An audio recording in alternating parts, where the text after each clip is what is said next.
Hi, Blockchain Visionaries. I'm George Levy, and today I have the great opportunity to speak with Juan del Valle, a very renowned artist who actually is also the creator of what will be the first NFT to be auctioned at an auction house in Mexico. Juan Carlos, what a great opportunity to speak with you, and I really want to hear about your work. It's great to speak with you. Thank you, George. I'm very happy to be here. I'm honored. One of the things that I have to say that's been fascinating about learning about the work that you're doing is the NFT space, or let's call it what it is, the non-fungible token space is a new space, and there's a lot of activity around it. But what I love about it is that you're a renowned painter. You have so much work that you've done in the painting world, and yet here you are getting into the digital space with NFTs. Not only that, you have the opportunity to have the first NFT to be auctioned at an auction house in Mexico. What a great opportunity. I want to learn more about it. What got you into the digital space? Thank you, George. Well, I was trained in a very traditional way, like the old days, in the studio of the atelier of the master, of the teacher. And that's how I learned and became a painter, like the old days.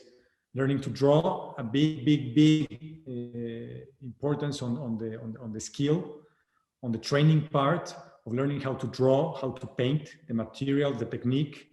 A big respect towards the tradition of becoming a painter. And so I learned painting that way. I've been a painter for for more than 25 years.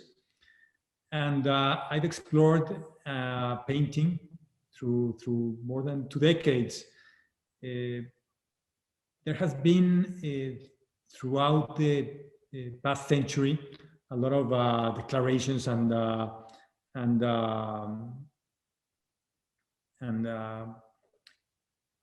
proclamations regarding the death of painting.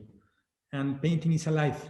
Painting lives. Painting will live beyond space, time, and technology. So that's the big revelation discovering the NFT world is that, and throughout this piece called Viva, which I never left being a painter. Viva is a piece, it's a painterly piece, and I never left to do what I love, which is to paint. So Viva was worked, conceived, animated, and even sonorized through my own hand. And it was done through a very fast, very skillful process, and which is very it's characteristic of the digital era. And somehow I had a digital piece that had the immediate possibility to be encrypted and to become an NFT, and now to be auctioned at a Mexican auction house like Morton Subastas. What's amazing about that work is that, and I've followed your work for some time. That's why I'm actually I'm very excited about this opportunity, because I know you as a painter, and your work has been exhibited in many places. You've been featured in many places as a painter. And me coming from the blockchain space to see you as a painter and the physical world interacting with the digital world and with this new piece that you're doing, I found that very, very exciting. So the key question that I would ask you, how do you feel? Do you feel that you have to transition to work in the digital space? Like, tell me the creative process. What was it like to create Viva? Well, I think to be an artist is to be free, and also to be open, and also to understand and to be connected with the world you're living at. So it was a very, very fast process from hearing recently what an NFT was, or what it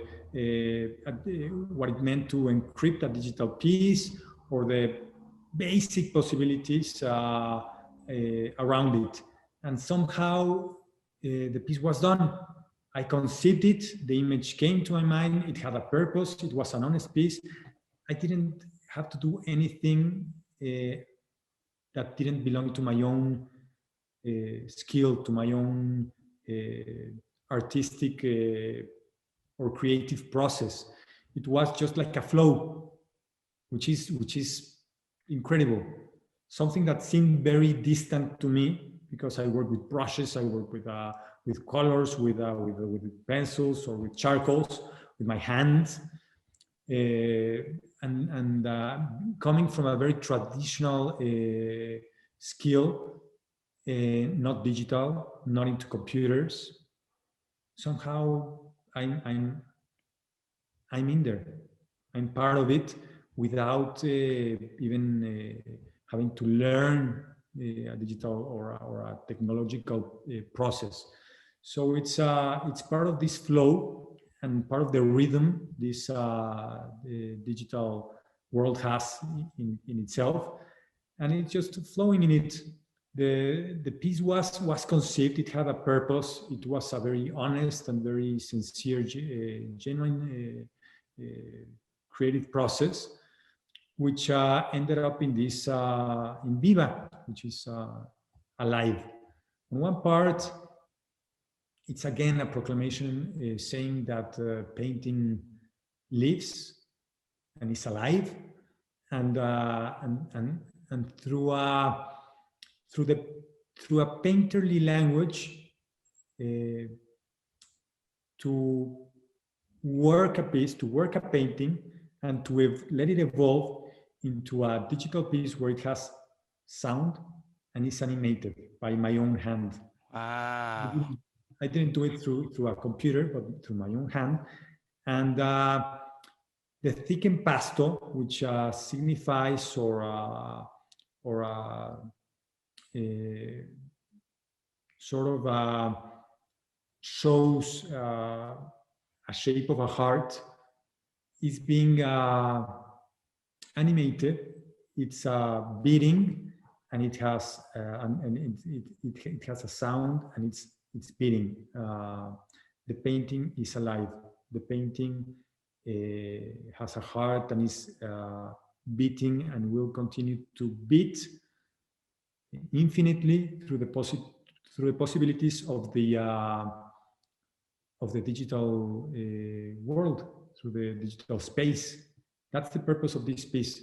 The heart will beat, painting is alive, painting will beat. And in times where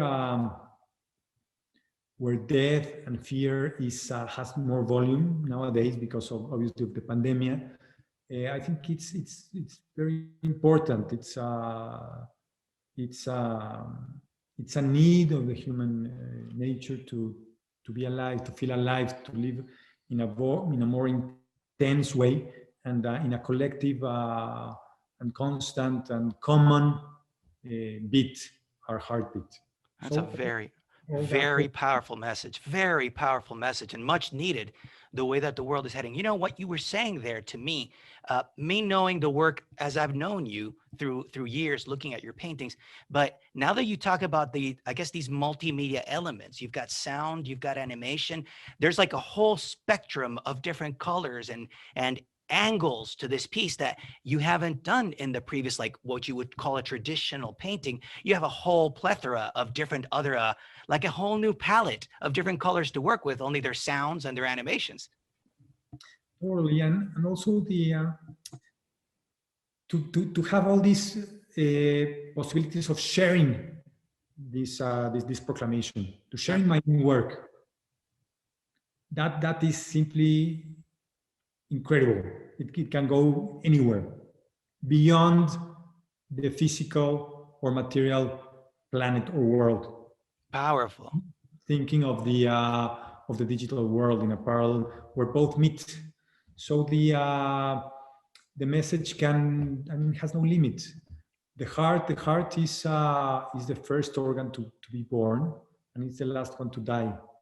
So through this piece and through the possibilities of the digital world, where the tradition and the technology or the digital world meet, the possibilities are infinite. That's That's incredible. and it truly is a powerful message. Let me ask you a question, because for the audience that actually would love to find out more about Viva, about your work, how can people find out about Viva and find out about the work that you're doing? Viva can be enjoyed through the webpage of the auction house, which is mortonsubastas.com, through my own website, which is juancarlosdelvalle.com MX, or through my social media with my name, Juan Carlos del Valle. And obviously there will be a lot of press going on through this auction, through live, through Viva, and obviously through searching in the web.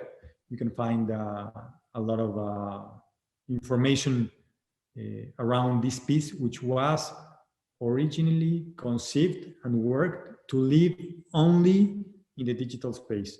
The original painting has been transformed. It has evolved into another piece, which makes alive, Viva, an original piece. It was only conceived, created, animated, and developed to live and to beat in the digital space, in the digital world. Powerful, powerful. Juan Carlos, thank you so very much for the opportunity to learn more about your work and about how you're pushing the art world into a whole new level, and the great opportunity to see that Viva is actually going to be the first auction for an NFT in a Mexican auction house. What an incredible achievement. Juan Carlos, thank you again for this opportunity. Thank you very much, George, and to the possibility to share this homage to painting, to life, and to love itself. Thank you very much, George.